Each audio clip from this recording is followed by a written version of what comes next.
Vijana 300 wanaojishughulisha na uendeshaji wa bajaji na bodaboda katika mji wa Makambako mkoani Njombe wameanza mafunzo maalum ya usalama barabarani na uendeshaji wa vyombo vya moto, ikiwa ni sehemu ya utekelezaji wa mpango ulioratibiwa na mbunge wa jimbo la Makambako Daniel Chongolo. Ni mafunzo ambayo mheshimiwa mbunge aliwaahidi vijana, walikuwa vijana katika makundi matatu: vijana wa gereji, vijana wa bodaboda na vijana wa bajaji.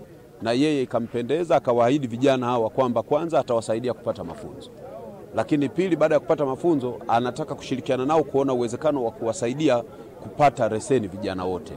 Kwa hivyo mpaka sasa mheshimiwa mbunge ana vijana 300.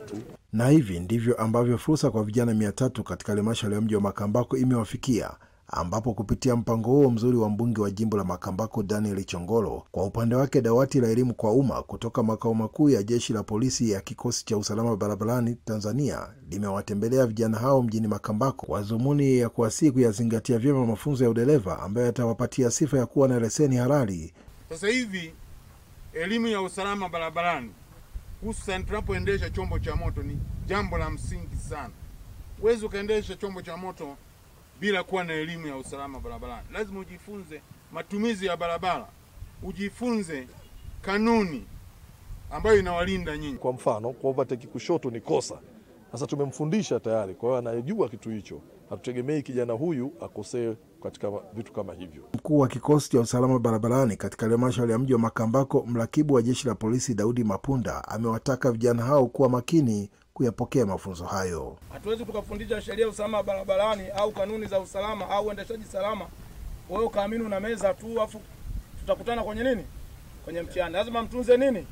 Kumbukumbu. Nao baadhi ya vijana wanaonufaika na mafunzo wamemshukuru mbunge wao kwa kuwapatia fursa hiyo. Tuna imani kwamba kupitia mafunzo haya tunakwenda kuepukana na ajali za barabarani.